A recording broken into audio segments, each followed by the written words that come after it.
extremely happy to welcome Mother back to our ashram. These 2 days, Mother will be talking about the 4 yogas, and today, Raja Yoga, Karma Yoga. Yep. Okay. Well, it's nice to be back in Pittsburgh. Tonight we will discuss Karma Yoga and Raja Yoga. Now, why did I put those two together? You all know this, because a bird can't fly with one wing. We have to have 2 wings to fly. And all of us are active people. We have to act in this world. Karma Yoga is the yoga of action. Disinterested or unattached action. We're going to act, we're going to do things. I'm going to start with a quote from Swami Turiyananda. Take my word, nowhere do the scriptures advocate a stupefied state, a cessation of all activities. And these glasses I'm having trouble getting used to. And mechanical withdrawing of the hand and the feet from the world. In the state of ignorance, people work without the idea that it is their work. When one attains knowledge and devotion, one gets rid of that ego idea. So that's one of the things in Karma Yoga that causes most of our problems. We work with expectations of certain results or certain reactions. And those expectations are what cause us frustration, anger, anxiety, because we cannot desire an actual result to our work. We have the grace to be able to work, but we don't necessarily have the right to the fruits of our action. One of the Christian mystics, Meister Eckhart, had another thing, and he said, when I seek God with something in mind, the best I get is the something I had in mind. Because you have already limited. You have limited what is possible by expecting a certain reaction or a certain result.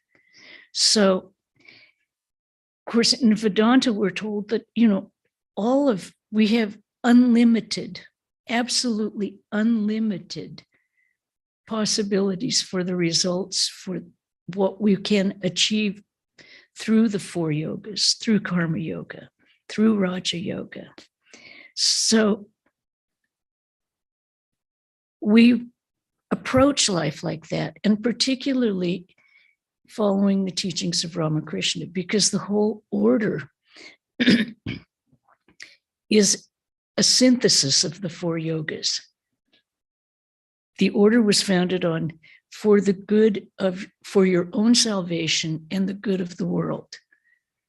And the way you do that is through synthesizing the 4 yogas, making a balanced person, a person who can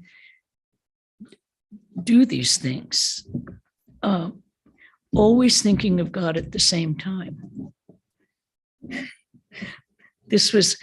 We just finished in Santa Barbara reading the letters and teachings of Swami Turiyananda, and this one, absolutely. I found it so interesting. He said one should not babble in order to cover up one's inability.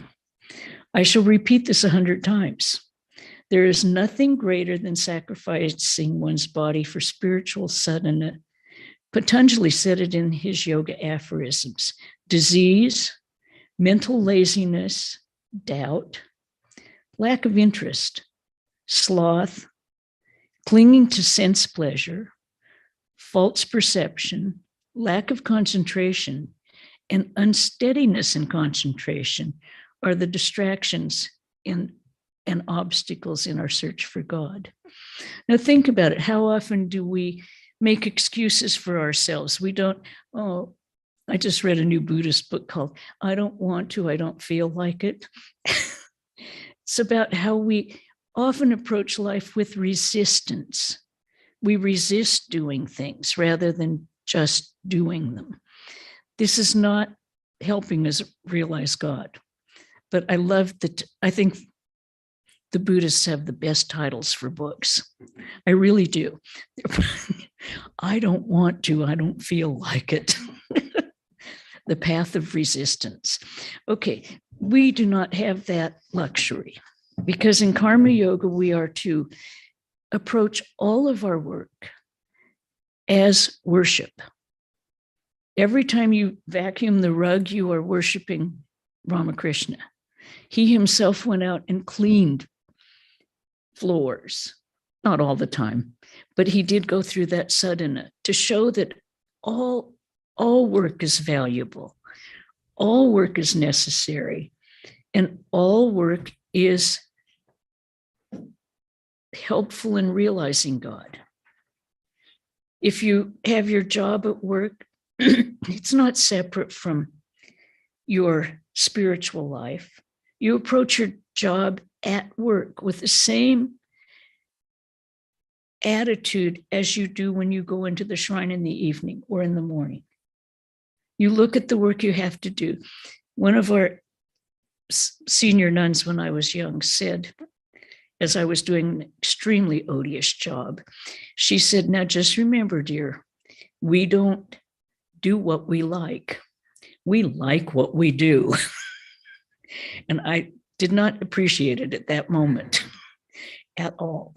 But I've gotten to the point now where I look at it and I think, yeah, the only person that gets it, the only unhappiness in doing work is if we resist it.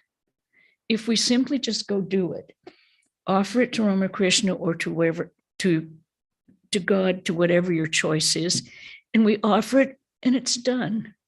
And we can walk off with a calm mind because we're not waiting. We're not having things hang over our head. Oh, I'm going to have to do that. Oh, I'm going to have to do that. Oh, I've got this work that I have to do. This causes us extreme frustration, makes us so mentally tired thinking about what we have to do, rather than simply taking each job as it comes up and doing it. I mean, when I tend to be a procrastinator myself. So I often wait till the last minute to do something. I don't recommend that path unless you cannot think about what you have to do until it's time to do it. If you constantly are beating yourself up and say, oh, I'm going to have to do this and I'm going to have to do that. I'm going to have to go to the grocery store. I have to get this for dinner. I have to pick up my daughter at school. This is the kind of thing that impedes our action. You look at the day and you know what you have to do, and you just do each one as it comes up. And it solves a tremendous amount of mental anxiety. And I think you will find that you have much more time to do many more things, because we tend to expend so much energy and actual time worrying about things. I mean, when you sit at your desk, if you're working, and you're worried about what you have to do, how much time have you not done anything except worry?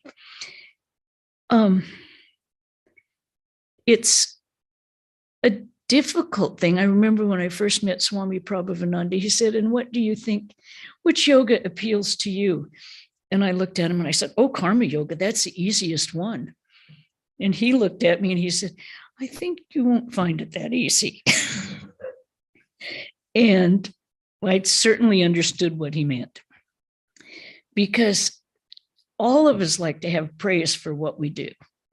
Every single one of us, we do something well. or we do something for someone else and we want them to acknowledge it. We want them to say, oh, that was so well done. Oh, you were so kind. If they don't, we tend to go, I wonder why they didn't say anything. Maybe they didn't appreciate it. Maybe I shouldn't do it again. And we have all of these little mental things that go on until we actually put into practice every day. No, I have given it. I am done. It's not mine now. It's the Lord's. If they acknowledge me, that's wonderful. If they don't, that's wonderful. In the convent in Santa Barbara, I happened to get into the cooking and I tried to do a good job. But I also wanted people to say when it was good. I really wanted them to say it. I was telling this story this evening. All the Swamis were there when Swami Prabhavananda's memorial service. And one of the Swamis said, oh, this is just like my mother's cooking. And the other Swamis looked at him and they said, yeah, she burned everything. And I kind of went, well, that's kind of a mixed bag. But all of these things, these little things, help us to realize where our attachments are. Now, why do we need Raja Yoga? Because Raja Yoga is the yoga of mind control, concentration, meditation. You cannot do unattached work without a concentrated mind. The big hole in karma yoga is you can keep yourself working so hard all the time, saying you're doing it for other people and not for yourself, that you have no time. And you never sit down and look at what your motivation is. You need to sit down, look at what your mind is saying. Am I doing this for myself? Am I doing it because it makes me feel better about myself? I mean, Raja Yoga is a tough one, I think, because you have to absolutely look at what you are doing and check everything you're doing and look at your mind.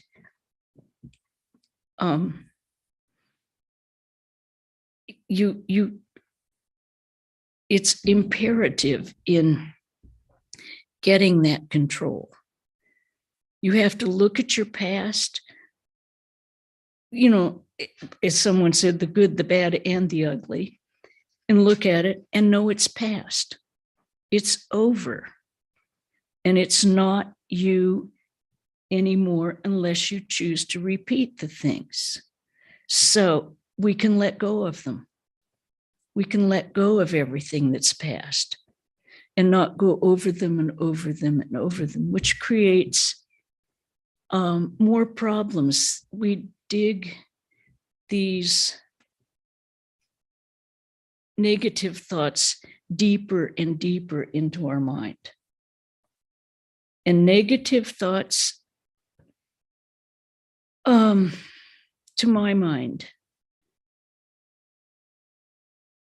keep us away from God, because negativity is like taking, you have a choice, you're going down the road towards God and you have this way or this way. Now, not to be Pollyanna all the time, because that's really tiresome, but to always try and see what lessons you need to get from what you're encountering. And if you don't need one, then get out of the situation, leave, because maybe it isn't maybe the lesson you need to learn is how to let go. But we have to look at our own minds and see what we are doing. I think I probably told everyone this. We volunteered to feed the homeless and I was in charge of it. And I was getting quite an ego about, I'm doing this, and that's good. I'm helping people. Well, I wasn't helping them. I was helping myself. I was given the opportunity to serve. But that took looking at what was going on in my mind, because we all have a tendency. The ego wants to take over everything all the time. And we have to really keep our eye on it in order not to let it take over. But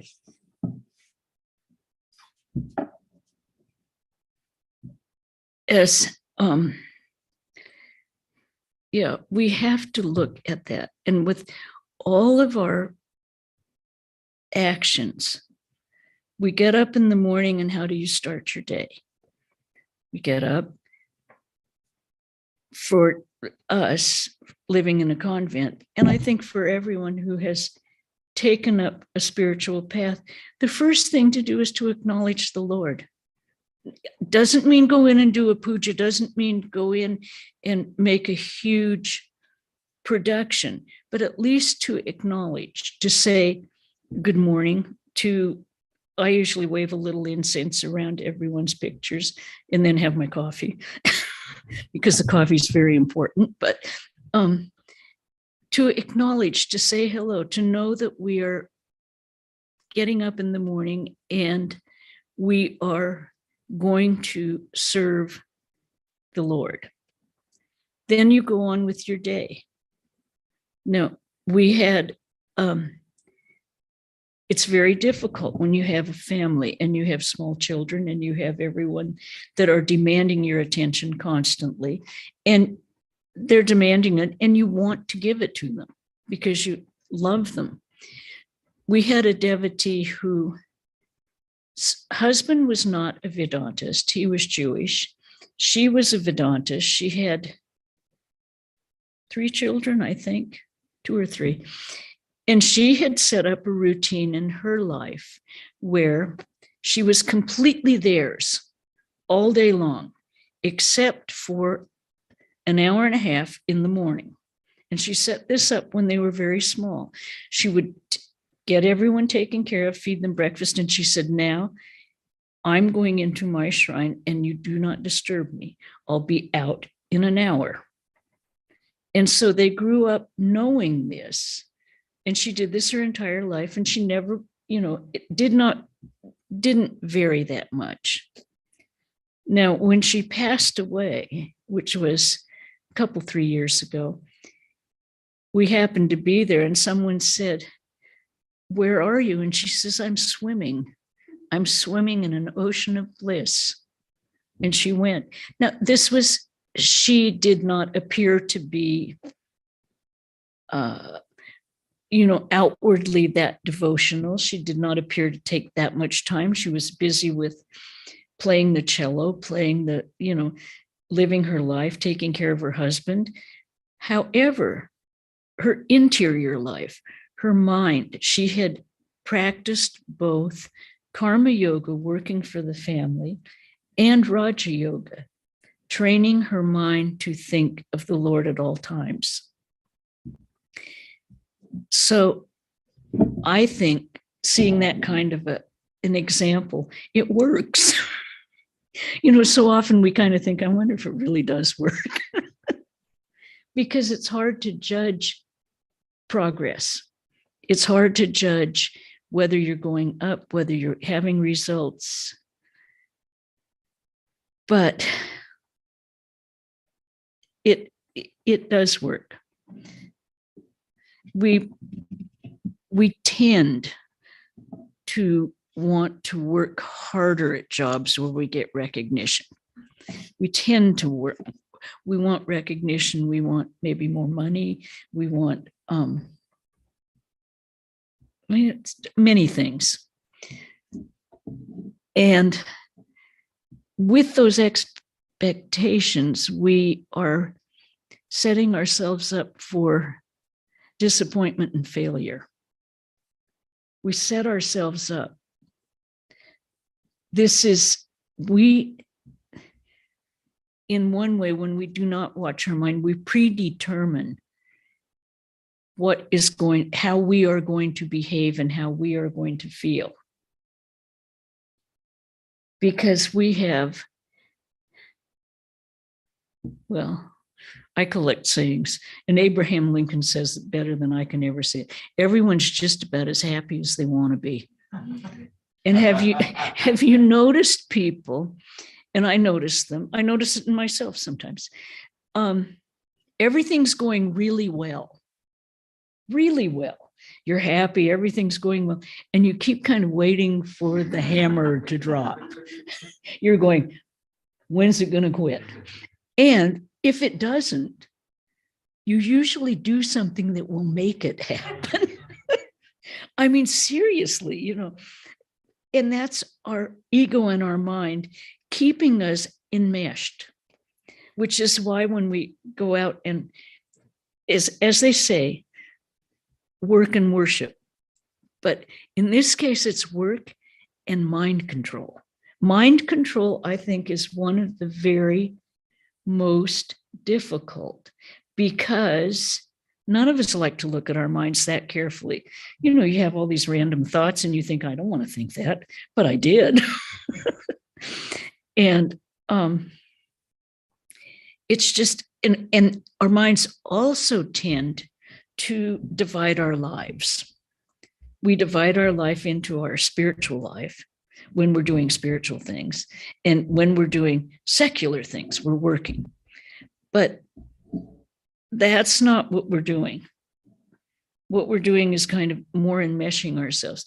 If we can realize that there is just plain life, and it's either all spiritual, we try to make it a completely spiritual life where we spiritualize everything we are doing and seeing. We try to do that. That's where we start training our minds to see the positive, to see the good that is coming, the things that we need to learn, though that sometimes they're hard. We need to practice discrimination, a lot of discrimination. Is this helping me on my journey to the Lord, or is it not? Now, someone said, everything that helps you keep your mind on God is the right action, the right thought. If it is detrimental and it leads you into the negative spiral, then that is something you have to drop.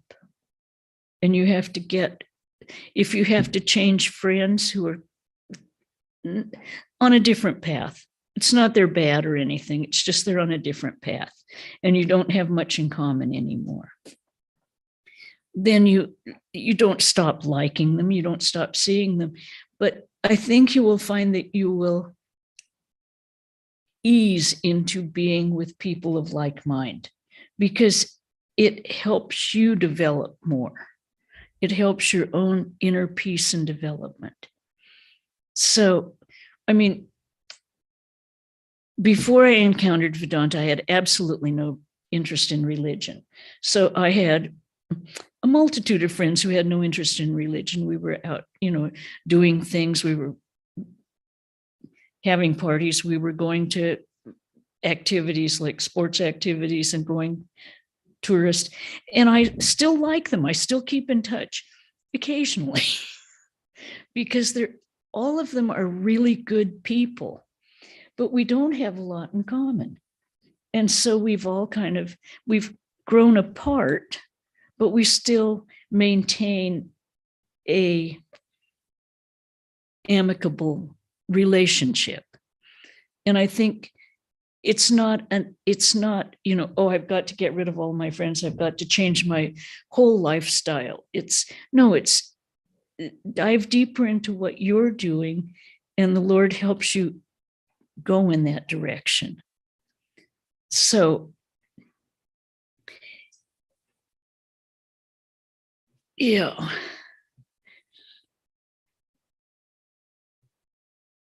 I had one more quote, but I've lost it.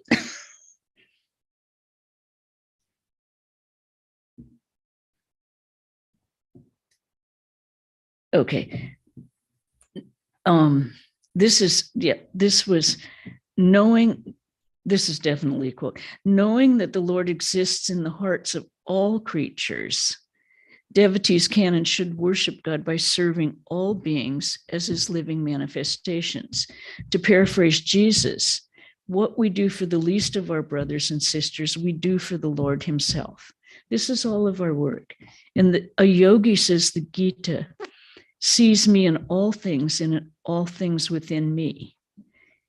The highest of all yogis, the Gita continues, is one who burns with the bliss and suffers the sorrow of every creature within his own heart. But this is what we do when we start serving instead of working for ourselves. When we work for ourselves to satisfy our ego and we turn it over to serving the Lord in everyone, then we change our whole being and our attitude changes. We start concentrating better. The concentration grows because you don't have a goal, but you have a point where you want to do the best because it is for God.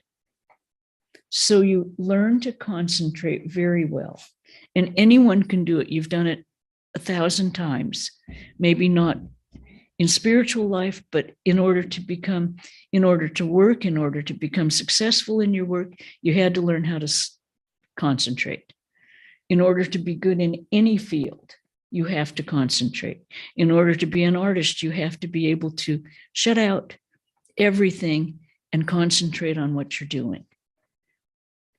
That very concentration and mind control is exactly what we take. We have the ability, and what we have to do is direct it, grab a hold of it, take control of it, and direct it to God, to spiritualizing every minute of our life. But we all have that ability to concentrate. Some of us don't know it because we have allowed our minds to wander. And when we allow our minds to wander and seek distraction, then it becomes more and more difficult to kind of gather it in. It's like trying to herd cats or gather mercury. And you know how hard that is. But it's entirely possible. It's always possible. The older we get, the harder it gets. And I can vouch for that because anyway, I can vouch for it, I can tell you. It's much easier to do it, to start when you're young and get the habit, because then you can do it. You may get a little distracted as you get older, but you can pretty much grab it back. By doing that, you free yourself from the good consequences and the evil consequences of anything you do. You free yourself from the consequences of your actions because you have taken your ego away from the action. You do the action, but you are not ego involved in it. Is that, yeah, okay. And it's, as I say, it's none of these paths are easy. Nothing's easy. The Dalai Lama, someone asked him, what's the easy path for God realization? He says, no fast, no easy. There's no fast way. There's no easy way. You just simply practice every day. Keep it up. Do your jopam. Jopam is a wonderful way to train your mind to gather it back. I know all of the swamis that I have known have all said, do jopam. If your mind starts to wander and it's going in places you don't want to, replace the thoughts with your jopam if you have a mantra. Just keep doing it. It sounds simple. But when you stop and think about it, religion is simple. It really is. We tend to make it complicated for ourselves. We put these expectations upon ourselves, as I say, with the work and with meditation. We put expectations. If I do this, if I meditate, if I do 10,000 japa a day, then I will, and you fill in what you think you're going to get.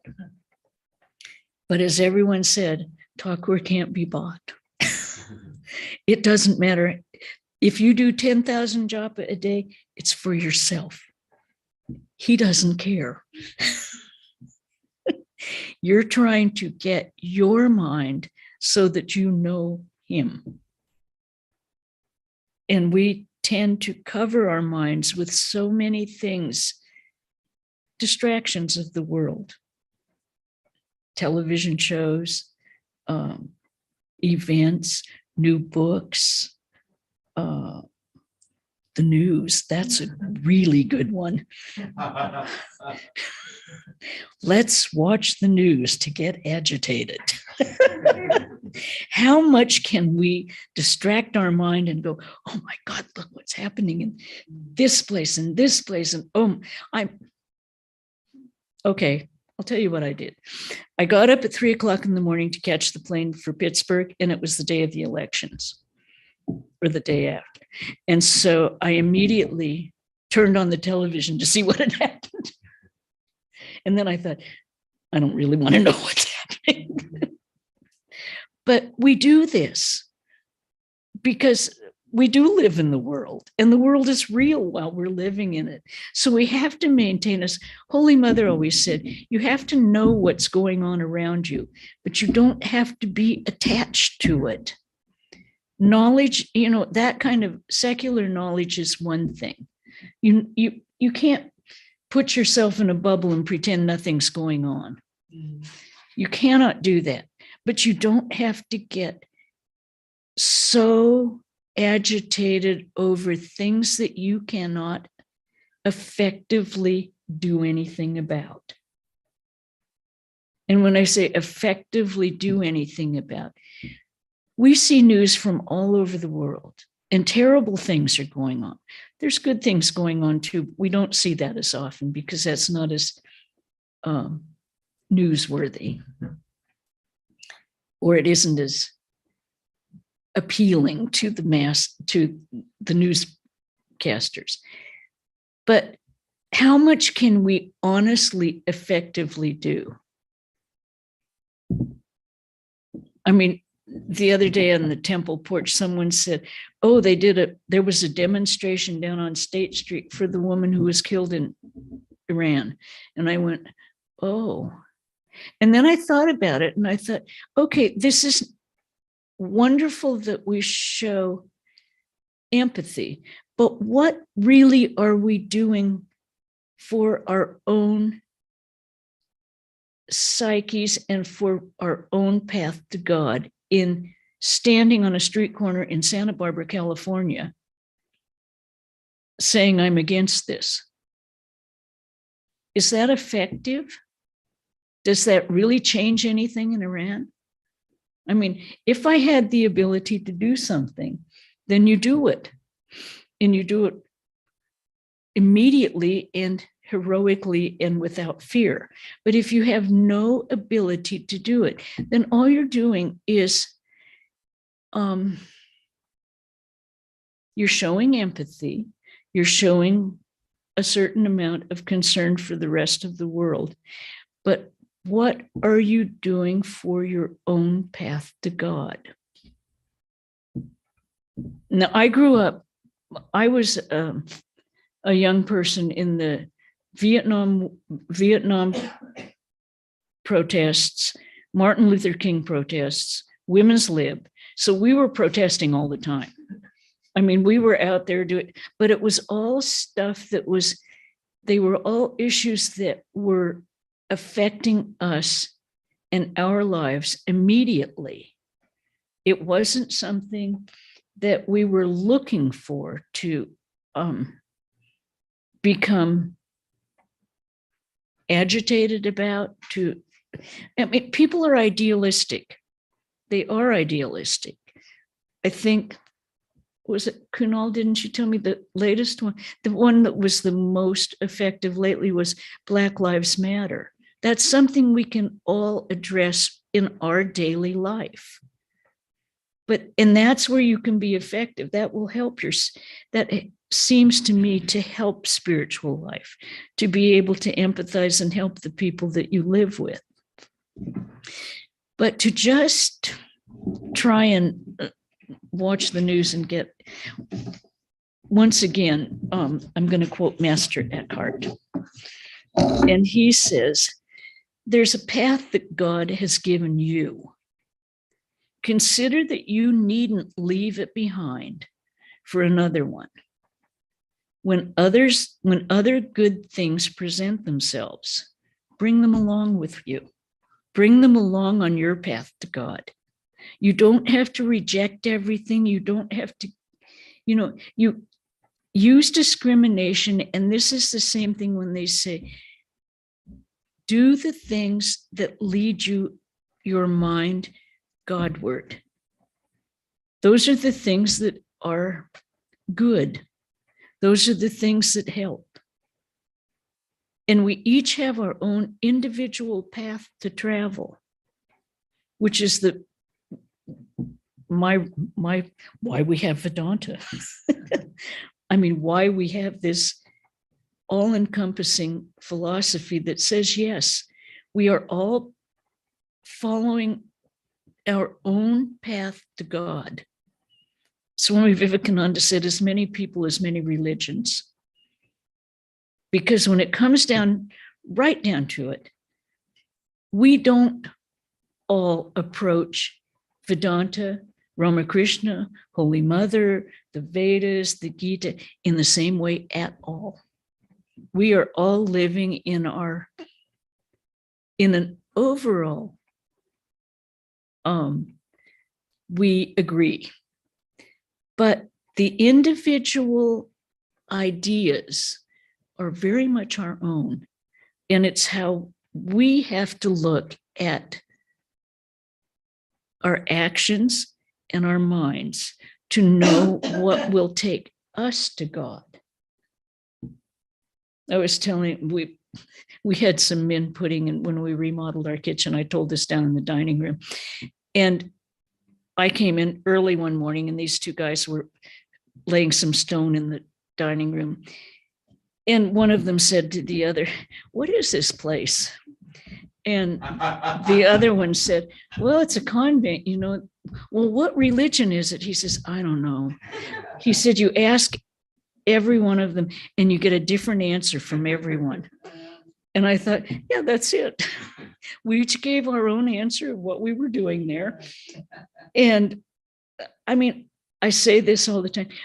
We have lived together for years. We don't know who anyone else's Ishta is. We don't know what anyone's doing really. We all have our own instructions and we all follow those. But do we all agree? Mm-mm. Mm-mm. No, and we have not arguments, but little, well, that's not what I was taught. And we were each taught something individually for ourselves to help us on our path. That's what the beauty of having a guru, and one that you can contact, because they can help you with your own inner growth more than reading a book. They can look at you and they honestly do kind of know what is going on and what direction you're taking. And they can help guide you on the path that will benefit you the most. And we do get different instructions. Another thing that we have to look at when we're concentrating our mind and we're doing our work. We were taught to do work in different ways. Some people were taught to pay attention to every single detail. Other people were taught, no, these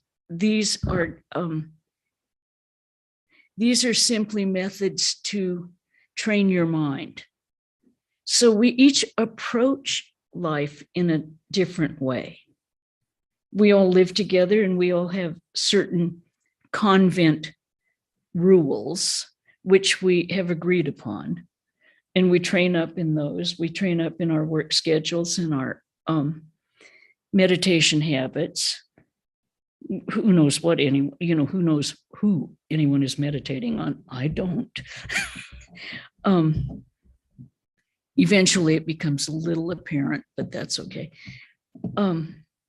Because like Ramakrishna said over and over again, we are all taking the path up the mountain. We're walking different trails maybe, but we're all going up. So, and we can help each other.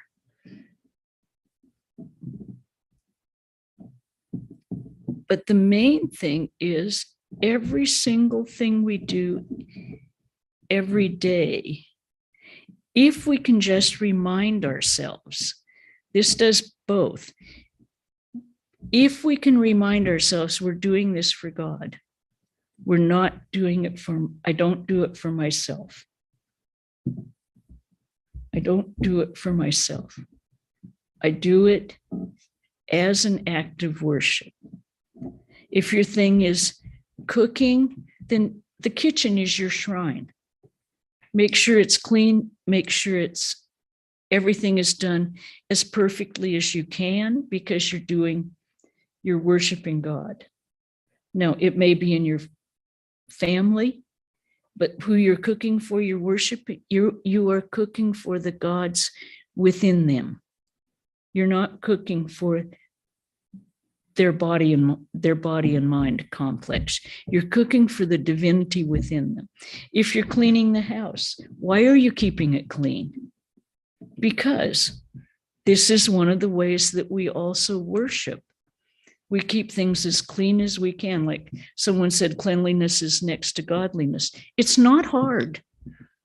And it doesn't take, rocket science to get a house clean. Sometimes it takes a lot of effort if you've let it go. But if you keep things up, you're doing it for others. You're doing it for the guests that come in. You're doing it for the Lord who comes to visit. You're doing it for your children. You're doing it for your husband and your wife. You do these things. And if you make a constant reminder, and you don't remember it all the time, oftentimes it's like, oh my God, I've got to get all these guest rooms cleaned before they start coming again. And that's a perfectly human reaction, because we do overwhelm ourselves thinking of what we have to do. But if we think about it and we go, oh, okay, we have the Lord coming to visit, we'll get those rooms fixed up. And it makes it easy, because who doesn't doesn't the work become much easier if you're doing it for someone you love? It's not even work when it's someone you love. It's because you want to do it. And that's all we do. This is why Karma Yoga and Raja Yoga are considered two wings of the same bird. You can't have one without the other. Raja Yoga by itself can turn into a very, very cold, isolated person who does not even acknowledge other people, because you are going into your own mind all the time. Karma Yoga can become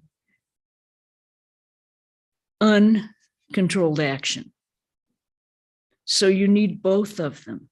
You need to use discrimination, control the action, go in and look at the motivations, control your mind. But as they said over and over again, they say a bird can't fly with one wing.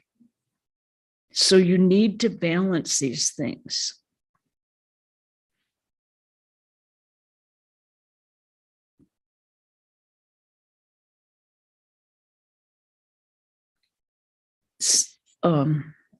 Now I will ask if anyone has any questions. Questions or comments? You can comment on anything I've said. You can say, did you really say that?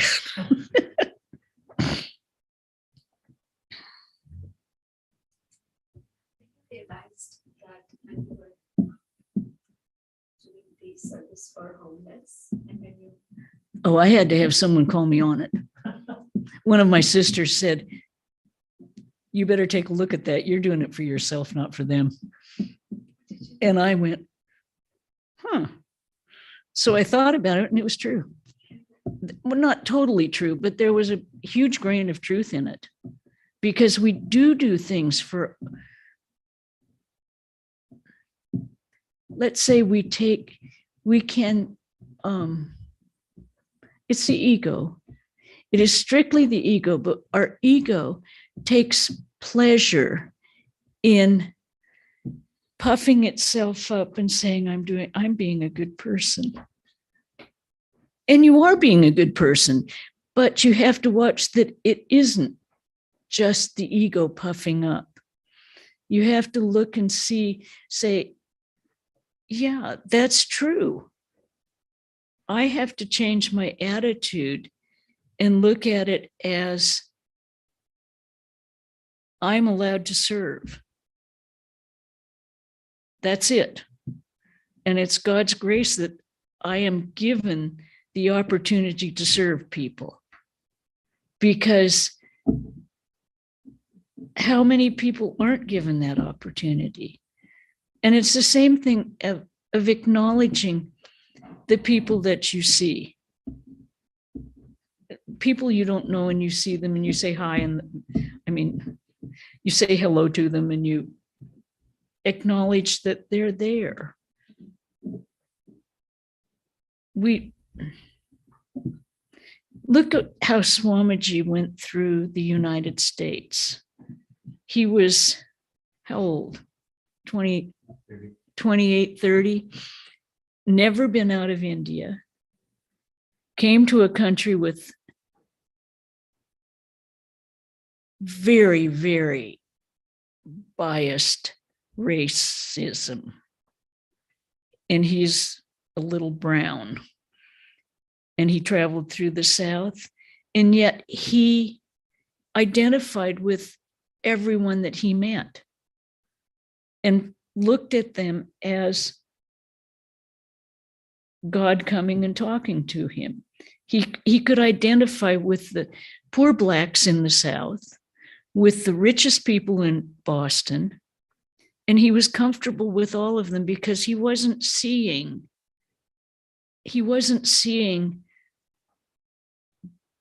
the outside. He was seeing the inside. And all of these people that took care of him and took him under their wing, they were seeing the inside also. And this is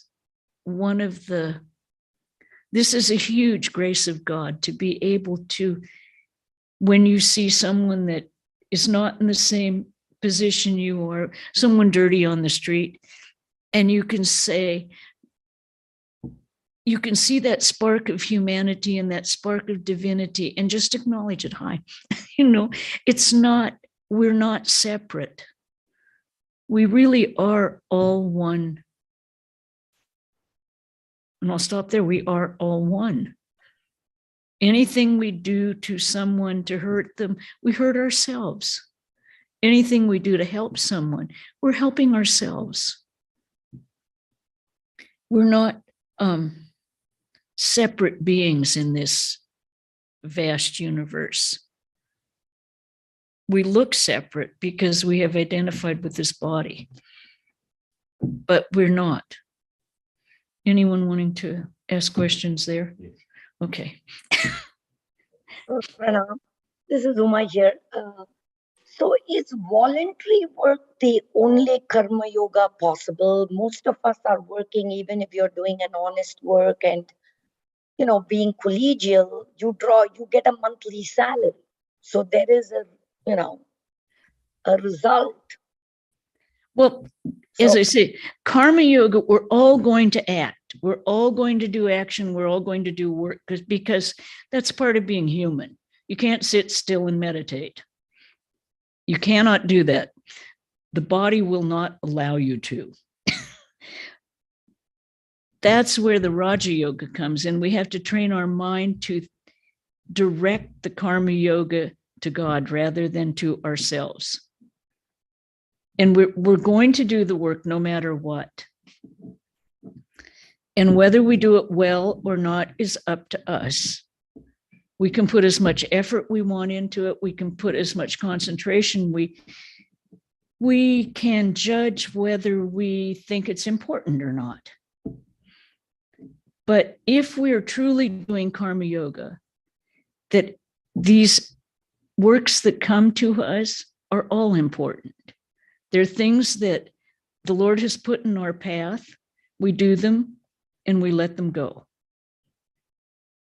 We don't hang on to them. We don't relive them. We don't. One of my favorite ones is, I could have done that better. As you go through the review, well, I should have done this and I shouldn't have done that. What good does that do? Yes, for teaching us the next time, but then let it go. Look at it and keep going. But yes, we're going to work. And yes, you have to do it every day. Yeah. Is that okay? Or do you have another question? it was related to work and getting a salary. I'm sorry. Her question is that when you work and you get the salary. Oh, well, yes, of course, you have to get the salary. You're So supposed to. That's part of your duty in keeping your family and keeping yourself alive. The only people that don't have to get the salary are the monks and nuns, because you all take care of us. You give us the leisure to not have to worry about the salary. But yes, it's all part of the whole, it's part of the entire way things work. We each have our path in life. And if our path is in the householder's domain, doesn't mean you're not going to realize God, because everyone can do that. It means that you have a harder job because you have to balance dealing with the world, dealing with your mind, dealing with your salaries, dealing with balancing out things much more than we have to do.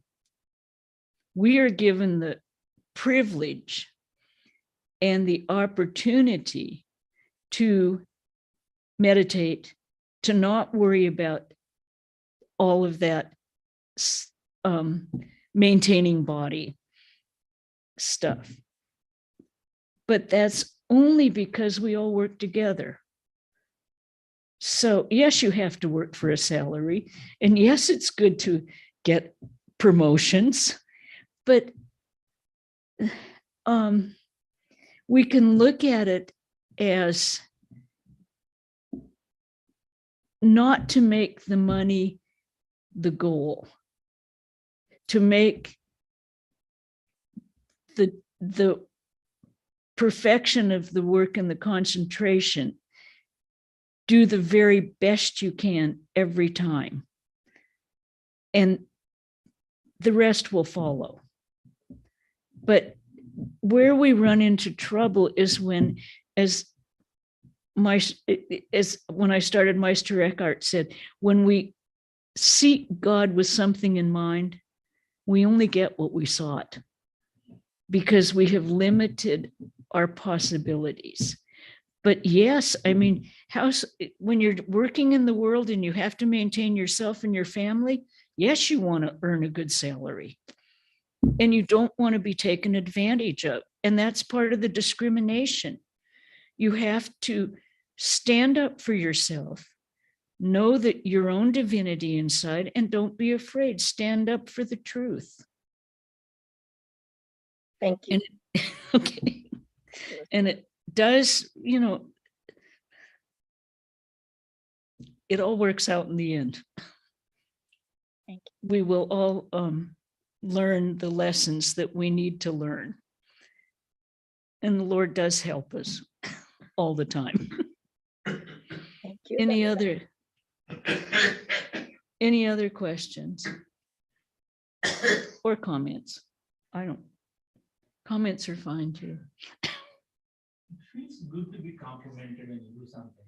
Of course it is. And what you are saying is, don't get over the feeling goodness of the compliment. I had someone tell me, because I found it I still find it a bit awkward when people come up and they say, give too many compliments, and also pronoms. I find those very difficult as a Westerner. Okay. But then I was told by someone, they're not doing it to you. You're taking You are just there. I am just there. It's a representative. It is not me. And that's the way we take our compliments. It's not me. Yeah. So what I do is, someone said, just throw it over your shoulder and give it to Ramakrishna. So to develop that attitude, you keep reminding yourself that's what you need to do. Yes, I do. I keep reminding myself, because I just read a really interesting thing. Most people cannot take compliments. You have to compliment them for at least 15 seconds consecutively before they will say thank you and accept it. Otherwise, all they're doing is going, they're uncomfortable. And it is because I think because of our foolish ego, takes it for ourselves. And as they say, the ego, oh my goodness, it does not want to be unrecognized. And it is going to pop up every single time. So you have to keep reminding, you're not there, you're not real. And give it, but even saying you're not real gives it strength, because you've recognized it again. So you have to say, no, it's the Lord, it's the Lord, it's the Lord. I mean, we all feel good with compliments. Which is what you said. I think it's your humanity that you're saying you have privilege, you live in convent. And you were just saying that as a monk and nun, you're able to live in convent and monastery and householders work and take care of. I've lived with you guys for 3 days. You work hard. You all work very hard. It's not Actually, I mean, it was amazing to see that. It's more than 15 seconds.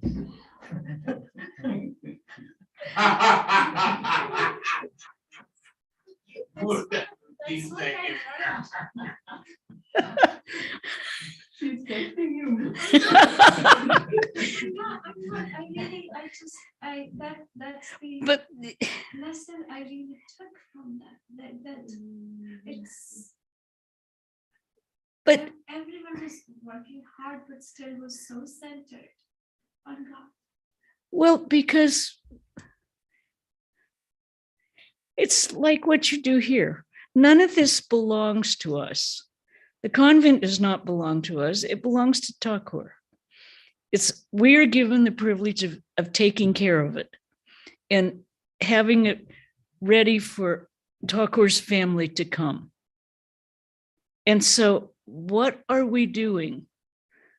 I mean, all of it is, yes, I mean, physically the work can be hard, but not if you're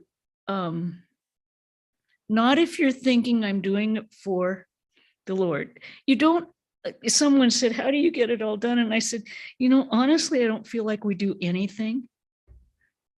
I seriously don't feel like we do that much. It just kind of does it. What? It's still all the attitude. Well, In the house, I've been complaining about, oh, I have to write. yeah, but I mean, if you think, Yeah.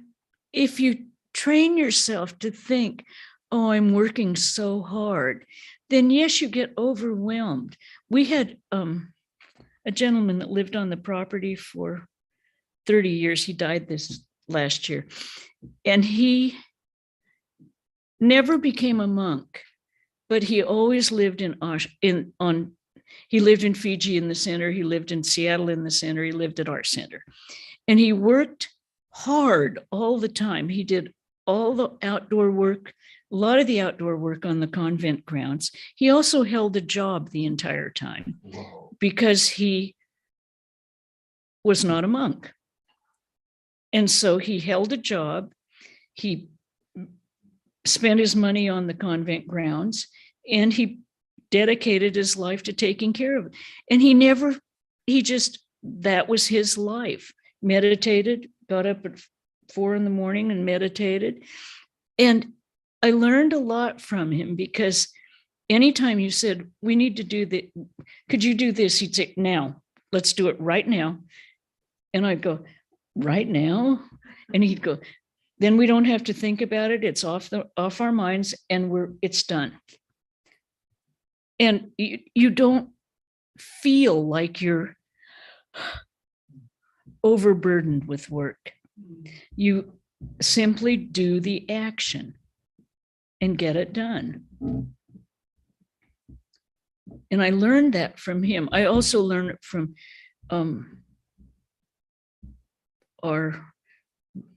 I don't want to call him our gardener. I don't want to call him, he's like, takes care of everything on the property. And he's always cheerful, doing the same thing over and over, always, we have terrible winds and the property's filthy, and he cleans it up. And I say, but it's going to be dirty tomorrow. And he says, yes, but I won't have to do this tomorrow. I'll get the new stuff. And so, it's an attitude. It's an attitude that makes you feel overworked. It's not the actions. It's not what you are physically doing. It's how you approach it. I mean, sure, we've done all kinds of stuff that I never knew I could do. But it's not, but that's the power of karma yoga. Not taking it to yourself. And I mean, Lord, I've been at this a long time, so I wasn't like this when I first started. It takes a lifetime of work to maintain, to get these attitudes and to train your mind. But that's what we're doing every day. Whether we know it or not, we are training our minds. Because everything you think about, there's an old adage, actions speak louder than words. Yeah. Do you know why that adage is there? Because whatever you think, no matter what you say, what you think is what you're going to do. Anyone can talk a wonderful story and try and convince themselves, but the real test of a person is to see what they do. And how that's a test of yourself too. What do I really do? It's not, it's not saying, oh, I go out and I walk 10,000 steps every day. I mean, sure. But that's where karma yoga and Raja yoga work together. You can't, yes. What is it? Mataji, this has bothered me a lot, and I have made a compromise for myself. So to truly feel that it is the work that I should not own, I should just work, I cannot. It's my work, but I cannot seek the results and act, or in other words, I'm doing for God, Mhm. all of this worship. There are several ways of trying to do that, and I have heard about them and I understand. One way is that everything I'm doing is work of God. Mhm. Another attitude could be, I am the Atman, Brahman. All of this is Maya, but I have here to work, so I cannot be attached to anything. Mhm. Therefore, I have to be unselfish. Then there could be idea of what you were saying, that the only way to succeed in this bad world is to not get attached. So which is a self-promoted, without not needing God, not needing Jnana Yoga. Just pure. There are many people on this earth who don't believe in God or don't believe in That's anything, right. and they do God for work's sake, for Mhm. other things. And then perhaps there is a Raja Yoga way also, that concentrate on everything. This is my tapasya. This is my will. But do you, for example, use one or more of these, or you have a fifth one or sixth one? How did you develop over time this thing? I don't know. I have no idea.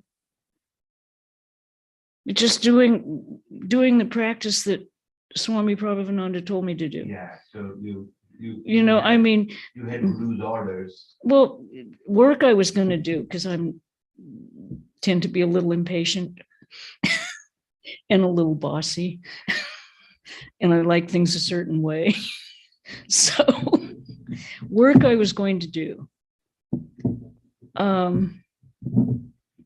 and following his instructions on the japam but I think if you do that, you don't have to start looking at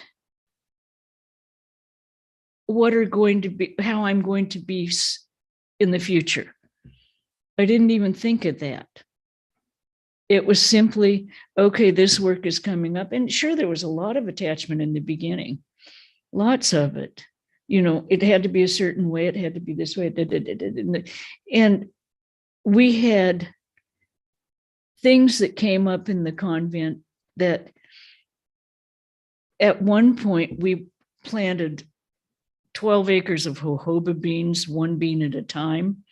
None of us were field workers. None of us had ever done this in our lives. And here we were out doing these jojoba beans. And I was going, I don't know about this. And it was hard physical work. And we did it. And this was very early in the convent. And I remember thinking, what in the name of Christopher had I gotten into? And what we're going, and you know what? The good Lord saved us. We had planted desert beans, and we had 40 inches of rain that year, and it drowned all those little, so we never had to go out again. And and the good thing that came out of it, we got a well on the property because we needed the water, and we got a burn permit from the fire department, which we still have. And this was 45 years ago, we planted the jojobas. So we had two lasting benefits for a year and a half of really hard physical work, which is over. And we don't do it anymore. And we were young, we were strong, didn't hurt us. You know, so, and we were idealistic. We were saving whales, I think, because jojoba oil was supposed to save the whales, so they didn't have to kill them and get whale oil. Oh. You know, so you put a little environmentalism in there, and you can do many things for ideals. Yeah. But Maharaji, I mean, if we want peace, peace of mind. Can you take, If you want peace of mind, yeah, then is there any other way? I don't see there any other way of doing work and having peace. oh, of course there is. Huh? Of course there is. I mean, If you you- have to get detached, and because suppose it works the first time, you get what you want, but it's not going to always work. It is impossible. But the first thing we said is don't go at work with a desire. Okay. So that's how you get peace of mind. Like our eldest nun said, we don't do what we like. Mhm. We like Right. everything we do. And when we go at it with that attitude of not resenting anything we have to do, makes it so much easier. And you don't actually, if you like what you're doing, it's not really work. It's just activity. If you like what you do, then it's not work. It isn't. I mean, seriously, it's you're doing what you want to do. So, One more question. oh, one more question. Okay. Where is it? We can unmute. Oh, How to deal, Indranil. He typed how to deal with failure when you combine Karma Yoga, Raja Yoga. oh. Well, you don't have any failure because you didn't expect a result. And someone, I think it was Swamiji said, fail again, fail 100 times, fail greater, and always get up and do it again. So there is no failure in spiritual life. And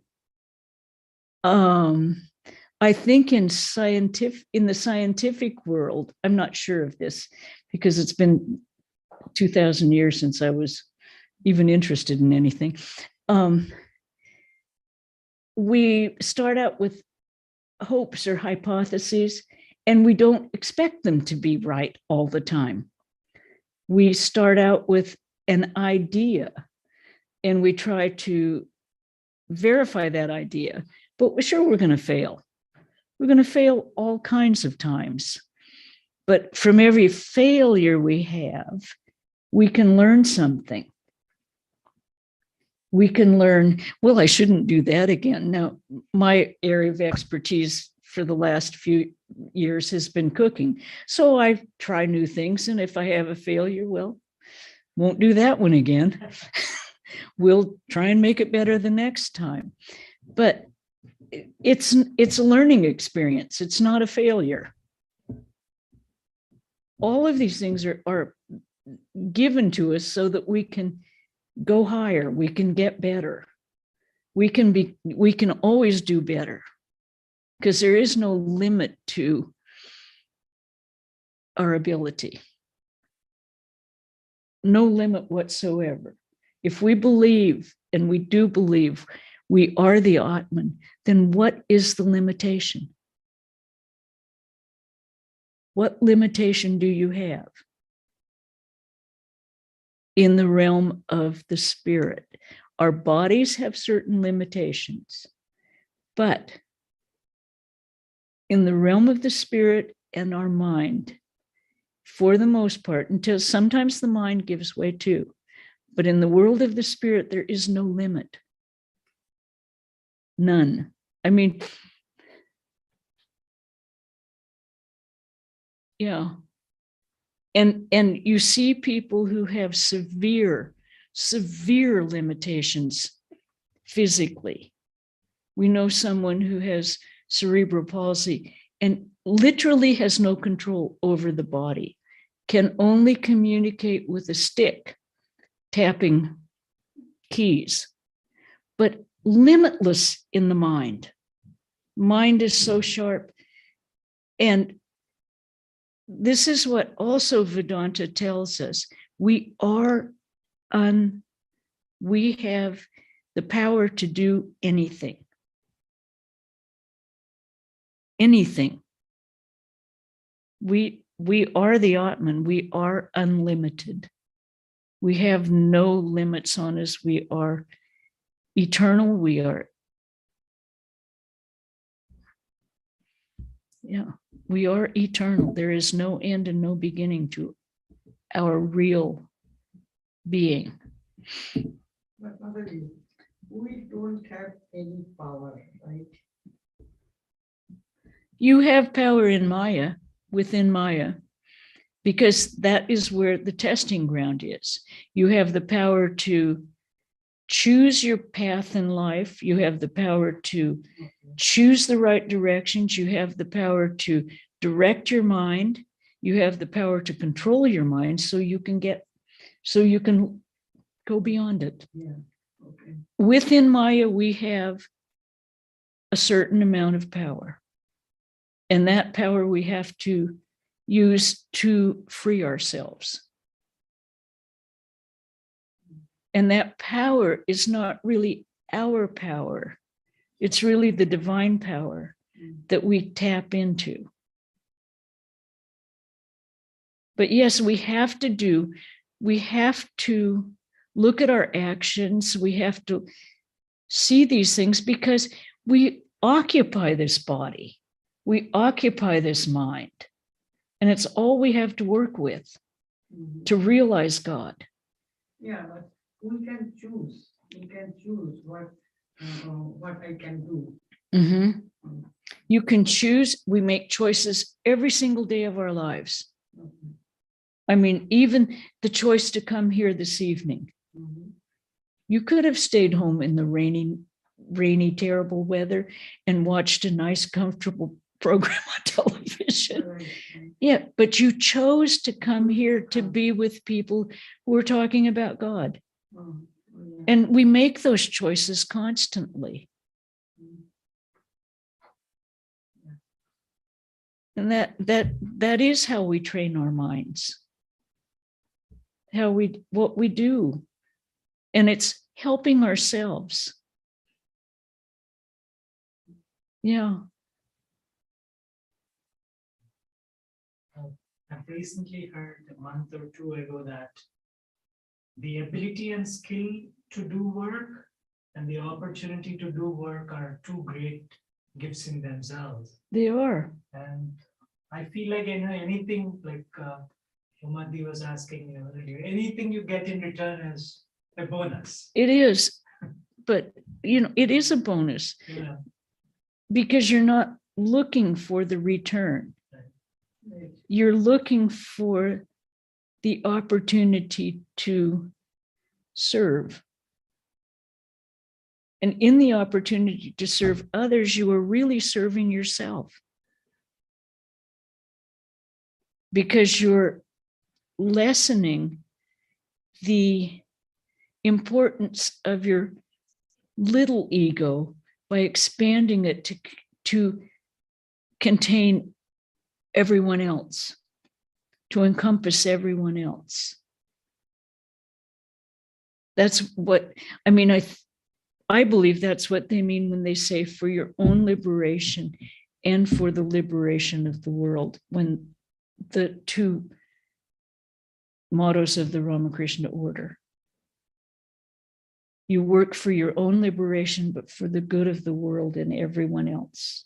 Help them with their help as much as you can to help people liberate themselves. We're lessening our individual ego to encompass the larger consciousness and identify with the larger consciousness. At least that's my version of Vedanta. Now you'll probably get 30 others. Isn't it, Mother said that even being able to work is the grace? Yes, Is something like This- that. absolutely. And we look at her life. Yeah. Holy Mother never stopped working. And what was she doing? Ordinary housewife duties. And was the Divine Mother incarnate doing village housewife duties, taking care of her family. And that is one of the biggest examples of how karma yoga with discrimination and mental control frees us. And she said how to get peace of mind. If you want peace of mind, look not at the faults of others, look at your own. The whole world is your own, my child. No one is a stranger. Now, if we can honestly, we all say that. In Gretz, in our French center, they say it every single day as part of, before every meal. This thing, if you want peace. If you want peace of mind, my child, they say it in French, I think. It's the same thing. But if we can get that into our very being, we have peace of mind. And it matters not what you're doing in the world, what actual physical labor you are doing, or what job you have, or how much money you're getting. But all of it, if you do, I firmly believe that if you are doing your very best with the Lord in mind, I believe when they say you take one step towards God, he comes 100 steps towards you. I firmly believe that. Because I wouldn't even be here without that. I mean, I had no interest in religion, none. But Swami Prabhupada asked one of his disciples who was in the monastery, he said, have you found yourself in the gospel yet? Because I knew what he meant. People who, Westerners who tend to get into Vedanta and become monastics, why? Why? And it has to be because from a previous life, you had some encounter with probably Ramakrishna or one of the, and I thought, yeah, I know who I was. I know who I was. Remember the person who said, you go ahead and see the Paramahamsa, I'll wait in the boat.